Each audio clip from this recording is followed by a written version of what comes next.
Welcome to SSG law academy. हम कर रहे हैं हिमाचल प्रदेश एक्साइज एक्ट 2011। अब तक हमने इसकी 3 वीडियोस ऑलरेडी अपलोड कर दी हमारे चैनल पे। अब हम इसकी 4th वीडियो जो कि बात करता है लाइसेंस परमिट और पास की, वो करने वाले हैं, जो है चैप्टर नंबर 4 में।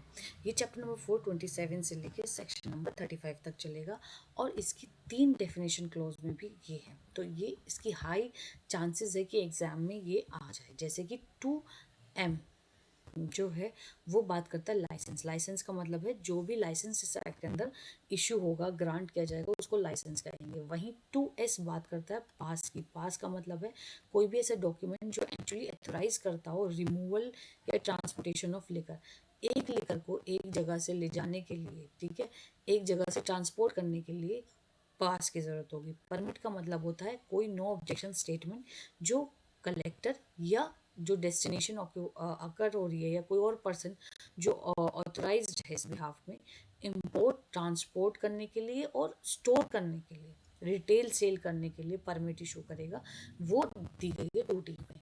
2T तो ऐसे सेक्शंस हैं, 2M, 2S और 2T, जिसमें ये तीनों चीज़ों की डेफिनेशन जो है वो दी गई है। अब आ जाते हैं सीधा इसका चैप्टर नंबर 4 में, जो बात करता है लाइसेंस परमिट्स और पासिस की।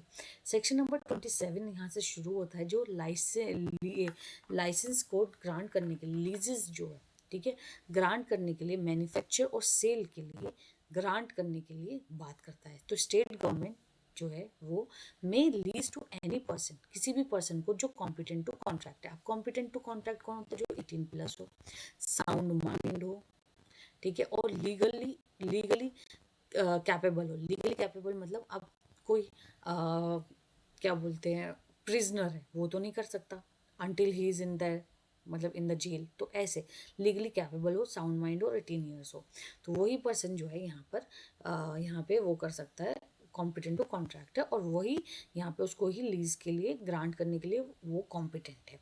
क्या करना पड़ेगा? उसे पेमेंट करना पड़ेगा, addition to the excise duty और काउंटरवेलिंग ड्यूटीज, जो ड्यूटीज होती हैं ना, उनको पे करना पड़ेगा। और जैसे वो ये पे कर देता है, कॉम्पिटेंट टू कॉन्ट्रैक्ट है, उसको लीज, यहाँ पे लीज मिल जाएगी। अब यहाँ पे उसके पास क्या राइट आ जाएंगे? मैन्युफैक्चर करने का, सेल करने का, स्टोर करने का। मैन्युफैक्चर क्या कि वो मैन्युफैक्चर कर सकता है, होलसेल या दोनों चीज़ें कर सकता है, ठीक है। यहाँ पे सेल कर सकता है होलसेल के द्वारा भी और रिटेल के द्वारा भी, और मैन्युफैक्चर कर सकता है, स्टोर कर सकता है, मैन्युफैक्चर करके भी और सेल करके भी। क्या क्या चीज़ है? कोई भी कंट्री लिकर, देसी शराब, foreign liquor, beer, wine, spirit within any specified area. लेकिन ये ज़रूरी है कि वो एक स्पेसिफाइड एरिया के लिए ही अलाउ करेंगे। अब state government may lease to any person competent to contract on payment of such fees. State government को जब ये लीज देगा तो उसको फ़ी पे करना पड़ेगा, और जैसे वो फ़ी पे कर देगा और उन कंडीशंस पे जो फाइनेंशियल कमिश्नर डायरेक्ट करेगा सेक्शन नंबर 28 में, तो उसके पास ये राइट हो जाएंगे कि वो मैन्युफैक्चर कर सकता है और प्रोसेस कर सकता है होम कंजप्शन के लिए। तो जो सब सेक्शन 2 है वो होम कंजप्शन की बात करता है, जो इंडिविजुअल की बात करता है कि इंडिविजुअल अपने घर में भी रख सकता है, अगर वो कंडीशन जो सेक्शन नंबर 28 में फाइनेंशियल कमिश्नर जो है वो प्रिस्क्राइब करता है, कर सकता है। तो जैसे काउंट्री, और वो क्या कर सकता है? Country liquor by distillation from specified fruits और ग्रेन्स इन ट्राइबल एरियाज, ठीक है। Country fermented liquor from grain in any specified area. तो ये दोनों चीज़ें जो है वो अपने घर में कंजम्पशन के लिए रख सकता है, लेकिन उन फीस के द्वारा और कंडीशन के बाद जो फाइनेंशियल कमिश्नर जो है सेक्शन नंबर 28 में देगा। अब स्पेसिफाइड एरिया और नोटिफाइड एरिया या ट्राइबल एरिया क्या है, वो इस एक्ट के अंदर जैसे बात की गई है, या पंजाब एक्साइज एक्ट 1914 के अंदर जो बात की गई है वो माना जाएगा। सबसेक्शन 3 बात करता है फाइनेंशियल कमिश्नर जो है वो लीज दे देगा लाइसेंसी को फॉर मैन्युफैक्चरिंग और supply of the liquor in accordance with the terms of such lease as may be approved by the state government, ठीक है। वो मैन्युफैक्चर सप्लाई करने के लिए किसी को भी लाइसेंस दे देगा, जिसको भी, जैसे पता है ना, कॉम्पिटेंट टू कॉन्ट्रैक्ट होगा वैसे। और ऊपर से ये कि अगर स्टेट गवर्नमेंट सब सेक्शन 1 में प्रिस्क्राइब कर देती है। इसके अलावा एक और प्रोवाइडेड दैट दे दिया उन्होंने कि कलेक्टर जो है वो भी लीज दे सकता है लाइसेंस को लिए for sale of liquor by wholesale और बाय रिटेल, ठीक है। सेल ऑफ लिकर, लिकर के बेचने के लिए, या होलसेल करने के लिए, रिटेल करने के लिए, लेकिन जैसे फाइनेंशियल कमिश्नर में प्रिस्क्राइब। तो यहाँ एक बात आई है कि स्टेट गवर्नमेंट जो प्रिस्क्राइब करेगी उसको फॉलो करेगा और एग्जीक्यूट करेगा फाइनेंशियल कमिश्नर। ठीक है। जैसे फाइनेंशियल कमिश्नर कहेगा, मतलब उसको वो एनफोर्स करेगा, जो ये सबसेक्शन 1 में करेगा। फाइनेंशियल कमिश्नर होम होम में करने के लिए भी यहाँ पे मैन्युफैक्चर करने के लिए परमिट कर देगा सबसेक्शन 2 में। सबसेक्शन 3 में नया चीज़ जो प्रोवाइडेड दैट करके आएगा कि कलेक्टर भी यहाँ पे मैन्युफैक्चर होलसेल करने के लिए कर देगा, लेकिन यहाँ पे क्या करना पड़ेगा, उसको फाइनेंशियल कमिश्नर की कंडीशंस को फुलफिल करना पड़ेगा। सबसेक्शन 4 बात करता है collector may grant to lease under subsection 2 a permit in such a form as financial commissioner may prescribe. ठीक है, कलेक्टर को फाइनेंशियल कमिश्नर की सारी कंडीशंस को फुलफिल करना पड़ेगा, सिंपल। सेक्शन नंबर 28 बात करता है fees and other condition for grant of licenses permits and passes. क्या फीस होगी, उसको वो सारी फीसेस पे करना पड़ेगा, जैसे पेमेंट ऑफ सच फीस जो प्रिस्क्राइब करेंगे। कौन करेगा, फाइनेंशियल कमिश्नर भी कर सकता है, स्टेट गवर्नमेंट भी कर सकता है। ठीक है, वो फॉर्म और कंटेनिंग सच पर्टिकुलर्स। अब जो यहाँ पे फॉर्म जिसमें वो साइन करेगा या लाइसेंस में जो टर्म्स एंड कंडीशन लिखी होंगी, वो सब रिस्ट्रिक्शंस, कंडीशंस और पीरियड जैसे फाइनेंशियल कमिश्नर डायरेक्ट करेगा वो सब होगी, और उसके द्वारा ही, उसके बाद ही यहाँ पे लाइसेंस को या परमिट या पास मिलेगा। इसके अंदर पावर है फाइनेंशियल कमिश्नर की to direction, including the power to direct the licensee for distillery, brewery, winery और वेयर हाउस। अगर वेयर हाउस बना रहे, वाइनरी बना रहे, ब्रिव्यू बना रहे, डिस्टिलरी बना रहे, तो उसके हिसाब से भी डायरेक्शन जो है वो इशू की जा सकती है, और वो कौन इशू करेगा, फाइनेंशियल कमिश्नर करेगा। ये कहा गया है सबसेक्शन 2 में। अब यहाँ पे क्या क्या डायरेक्शन है, जैसे provided free accommodation to excise officer, excise officer को फ्री एकोमोडेशन देना। ठीक है, कंसर्न एट और near the license premises following which to pay to the state government the rent and other charges for such accommodation as may be fixed by financial commissioner। ठीक है, यहाँ पर इसको accommodation देंगे एक्साइज ऑफिसर को, जो उसके पास रहेगा ना, मतलब नियर एट कंसर्न प्रेमिसेस के, जहाँ पे अगर वो फेल हो जाते हैं स्टेट गवर्नमेंट को पे करने के लिए, वो रेंट या अदर चार्जेस। अब यहाँ क्या है कि pay to the state government the cost, charge and expenses including salaries, allowances of such excise officer which the state government may incur in connection with the supervision of such distillery, brewery, winery और ware house.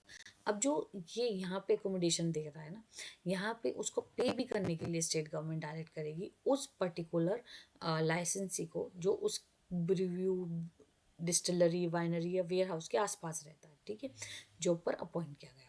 Subsection 3 बात करता है authority granting license under this may require the licensee to give such a security for the observation of the terms of his license or to make such deposit in lieu of the security as such authority में। तो इसमें कहा गया है कि security भी यहाँ पे जो है सिक्योरिटी पे करने के लिए भी कहा गया है। ठीक है, लाइसेंसी को यहाँ सिक्योरिटी पे करने के लिए कहा गया है। अब यहाँ पे जो रूल्स हैं ना, फाइनेंशियल कमीशन जो रूल्स बनाएगा वो सब्जेक्ट हो जाएंगे जब उनको ध्यान में रखा जाएगा जब कलेक्टर जो है लाइसेंस ग्रांट करेगा सेल करने के लिए किसी भी लिकर को किसी डिस्ट्रिक्ट में, और एक से ज़्यादा करना है, एक डिस्ट्रिक्ट से दूसरे डिस्ट्रिक्ट में जाना है या सेल करनी है एक डिस्ट्रिक्ट से दूसरे डिस्ट्रिक्ट में, तो फाइनेंशियल कमिश्नर ही ग्रांट करेगा, उसमें कलेक्टर नहीं ग्रांट कर सकता। कलेक्टर सिर्फ एक पर्टिकुलर डिस्ट्रिक्ट में कर सकता है, लेकिन फाइनेंशियल कमिश्नर दो या दो से ज़्यादा डिस्ट्रिक्ट में भी कर सकता है।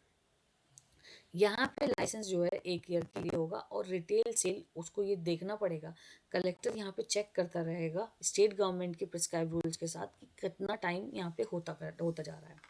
अब 29 बहुत इंपॉर्टेंट सेक्शन है जो बात करता है कैंसिल और सस्पेंड करने के लिए लाइसेंस को। ठीक है, कब सस्पेंड कर सकते हैं या कैंसिल कर सकते हैं लाइसेंस को, उन कंडीशन रिस्ट्रिक्शन के दो बाद जो स्टेट गवर्नमेंट प्रिस्क्राइब करती है वो तो हैं, उसके अलावा अगर ट्रांसफर्ड या सबलेट कर दिया, मतलब लिया तो ए ने लाइसेंस लेकिन उसने बी को सबलेट कर दिया, ठीक है, without the permission of the said authority, तो वो कैंसिल हो जाएगा।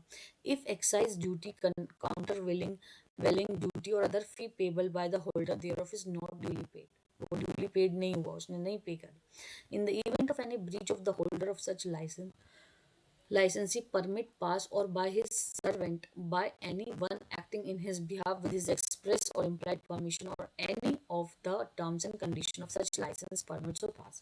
कंडीशंस का ब्रीच कर दिया किसी ने भी, चाहे उसके सर्वेंट ने करा हो, चाहे उसने किया हो, या उसके बिहाफ पे किसी ने करा हो।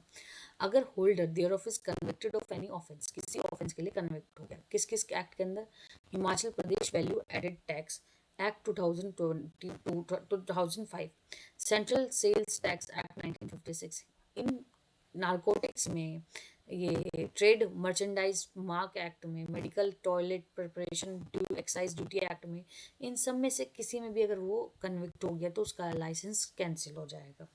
Where a license, permit or pass has been granted on application of the grantee of a lease under this act on the request in writing of such grantee.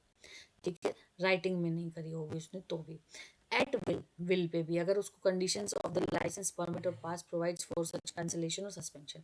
Eight will का मतलब है कि लाइसेंसी खुद कह रहा है कि अब मेरा लाइसेंस आप कैंसिल कर दो, सस्पेंड कर दो, मेरा टाइम यहाँ पे मतलब ये मेरा काम हो गया या अब उसको आगे नहीं करना.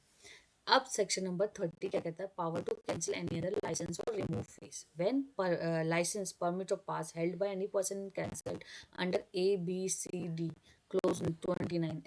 Authority granting the license may cancel any other license, permit, pass granted to such person by such authority within his jurisdiction. ठीक है, जो उसको ग्रांट कर रहे हैं वो ही उसको कैंसिल कर सकते हैं. But if such other license, permit, pass has been granted by any other authority, किसी और अथॉरिटी ने पास किया जैसे, तो फिर फाइनेंशियल कमिश्नर जो है वो कैंसिल सस्पेंड करेंगे. ठीक है, यहाँ पे जो कैंसिल सस्पेंड होंगे वो fee payable for the balance of the period for which the license would have been current, but for such cancellation और suspend may recover from ex licensee और एक्साइज रेवेन्यू. अब सपोज करो 1 जन 2025 को ये cancel हो गया, लेकिन ये दिया गया था 1 जन 2024 को. अब 1 साल के अंदर तो उसने यूज़ किया ना, तो इसका उसको पे करना पड़ेगा. ये बात कही गई है ये सबसेक्शन 2 में. नो कंपनसेशन और refund claimable for cancellation or suspension of license when license, lease, license, permit, pass is cancelled or suspend यहाँ पर होंगे. ठीक है, तो as the case may be, shall not be entitled to any compensation for its cancellation, suspension, nor to refund of any fee paid or deposit made thereof. ना उसको compensation मिलेगा, ना उसको रिफंड मिलेगा, कुछ भी नहीं मिलेगा उसको. और ये कहा गया है सेक्शन नंबर 31 में. 32 बात करता है power to withdraw license, license को विड्रॉ करने की. whenever the authority granted a license, permit, pass under this act consider that such license, permit, pass should be withdrawn from any cause other than those specified under 29 के अलावा अगर किसी पे कर रहे हैं तो उसको विड्रॉ करने के लिए 15 डेज का नोटिस देगा. ठीक है, और withdraw any such license permit without notice भी करवा सकते हैं. ठीक है, यहाँ पे अब ये सारी बात आ गई कि अगर उन्होंने कोई डिपॉजिट दिया तो उसे वापस करना पड़ेगा विल के द्वारा अगर वो कर रहे हैं तो. Technical irregularities in license, license के टेक्निकल इरेगुलरिटीज आ जाए जैसे no lease licensee permit granted under this act shall be deemed to be invalid by reason merely of any technical defect, irregularity or omission in the lease, license, permit or pass or in any other proceeding taking prior to the grant thereof. ठीक है, तो वो effect नहीं करेगी यहाँ पे, उसके invalidate नहीं करेगी. लेकिन डिसीजन यहाँ पे फाइनेंशियल कमिश्नर का रहेगा कि क्या technical defect, irregular omission shall be final, क्या ये फाइनल है कि नहीं इसके बारे में. सेक्शन नंबर 34 बात करता है कोई claim in consequences of refusal to renew license. No person to whom a lease, license, permit, pass has been granted shall be entitled to claim any renewal thereof.